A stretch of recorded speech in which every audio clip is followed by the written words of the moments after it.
თვითმმართველობის არჩევნებში მონაწილეობა უბრალოდ ქვეყნის ღალატია. ანდრო ჭიჭინაძის დედა სხვა პატიმრების მშობლებთან ერთად ოპოზიციასთან შეხვედრაზე ამ მთავარი სათქმელით მივიდა. დაკავებულების ოჯახის წევრები ოპოზიციას მეტ კოორდინაციას და ახალი საპარლამენტო არჩევნებისთვის ერთიანი ბრძოლის გაძლიერებას თხოვენ. მშობლები ამბობენ, რომ პარტიებისთვის მთავარი ორიენტირი ახლა მათი შვილების გათავისუფლება და იმ მიზნის მიღწევა უნდა იყოს, რის გამოც ისინი საპროტესტო აქციაზე იდგნენ. ყველანი საზოგადოებაც და ოპოზიციაც დგევართ ევროპული მომავლის სადარაჯოზე, ხო? ამიტომ კოორდინაციაა უფრო მეტი საჭირო. საჭირო რომ ოპოზიცია წინ გაგვეძღვეს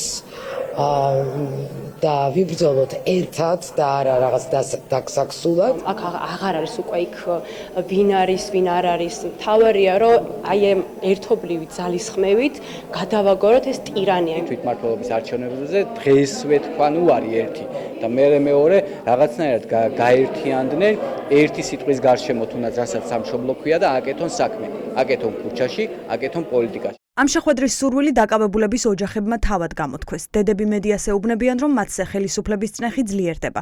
განსაკუთრებით მას შემდეგ, რაც პატიმრებს და მათ ოჯახებს ქართულმა ოცნებამ ფინანსური დახმარების წყარო ჩაუკეტა ფონდის დაღადაღებით. პოლიტიკურ პროცესში კი კითხვები ახალ არჩევნებზეც აქვთ და კალენდარულ არჩევნებზეც. ზოგიერთისგან შეხვედრაზევე მიიღეს პირობა, რომ ადგილობრივ არჩევნებში მონაწილეობას არ მიიღებენ. ნიკა გვარამიამ პირდაპირ თქვა, რომ არა, დანარჩენებმა გეპასუხოსო და ვაჭრობა რო დაიწყონ, ბავშვები გამოუშვან და არჩევნები ჩავატაროთ. მე წინააღმდეგი ვარ ამაზე, ორივე ერთად. არჩევნები და ბავშვები. 1%-იც აღარ გვინდა ჩვენ ოცნების ხელისუფლებიდან არჩევნებში მიიღონ მონაწილეობა. არ არსებობს ეგა. იმიტომ რომ მათმა გუშინ ყველაფერს სხვას გადააბიჯეს, ჩვენი პატიმრები დატოეს ყველანაირი სახსრეს გარეშე.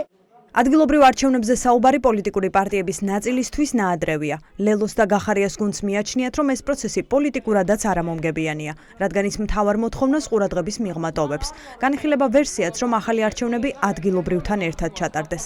ამიტომ წინასწარ თანხმობა ან უარი მხოლოდ საზიანო იქნება. ეხლა თავარი არის ეროვნული არჩევნების შენიშვნა. არ უნდა მიცეს საშუალება ქართულ ოცნებას და მის ფლობაში არსებულ მედია საშუალებებს ყურადღება გადაიტანოს ეროვნული არჩევნებიდან და სინდისის პატიმრების განთავისუფლების თემიდან. და ამის საშუალება ჩვენ არ მივცემთ. ჩვენ ახლა საზოგადოებას რაც უფრო ისეთ სცენარებს შევთავაზებთ, სადაც ოცნება არ იხევს უკან, ოცნება ასე ვთქვათ, არ ნიშნავს ახალ არჩევნებს, არ უშვებს ციხიდან პატიმრებს, ესე ვთქვათ, რეჟიმის ტყვეებს. მით უფრო, ესე ვთქვათ, არასწორი იქნება ეს ოპოზიციური პოლიტიკური სპექტრიდან. არც ყოფილა ეს საკითხი დასმული ესე სამსჯელოდ. გადაწყვეტილება უკვე მიღებული აქვთ ცვლილებისთვის კოალიციასა და ნაციონალურ მოძრაობაში. ამ პარტიებში ამბობენ, რომ საზოგადოების დაკვეთა ქართული ოცნების ლეგიტიმაციის გარეშე დატოვებაა. მის მიერ დანიშნულ ნებისმიერ არჩევნებში მონაწილეობა კი მას ამ ლეგიტიმაციის საფუძვლებს გაუჩენს. არც ერთი ფორმით ამ ხელისუფლების ლეგიტიმაცია არ მოხდება, მათ შორის არც ადგილობრივ თვითმმართველობის არჩევნებში. ადგილობრივ თვითმმართველობის არჩევნებში მონაწილეობის მიღება მათთვის არის ყოველად დაუშვებელი და მეორე მოთხოვნა ასევე, რასაც ძალიან კატეგორიულად აყენებენ, არის ოპოზიციური ერთობა. ძალიან სწორი მოთხოვნები აქვთ პოლიტპატიმრების ოჯახებს და ჩემი აზრით პოლიტიკური სპექტრის ვალია, რომ ამ ადამიანების მოთხოვნები გაითვალისწინონ. თუ ძირითადი ოპოზიციური პარტიები ადგილობრივ არჩევნებში მონაწილეობას არ მიიღებენ, ის მინიმალური კონკურენციის პირობებში ჩაივლის. ეს კი ოცნებისთვისაც პრობლემურია. ამიტომ ივანიშვილის გუნდმა გადაწყვიტა ოპოზიცია წინასწარ დაამონათოს და მონაწილეობა აიძულოს.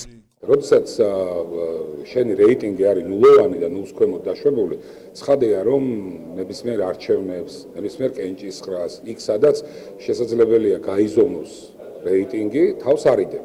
ეს არის ერთი მოცემულობა, ერთი ლოგიკური ახსნა ამ დამოკიდებულების. ვიდრე ადგილობრივ არჩევნებზე პოზიციები უფრო მკაფიო იქნება, მანამდე პოლიტიკური პარტიების საერთო ხედვა ახალ არჩევნებზე მეხუთე პრეზიდენტმა უნდა წარმოადგინოს. როგორ პირობებში უნდა ჩატარდეს ახალი არჩევნები, სალომე ზურაბიშვილი ოპოზიციის სახელით სავარაუდოდ 31 მარტს ისაუბრებს.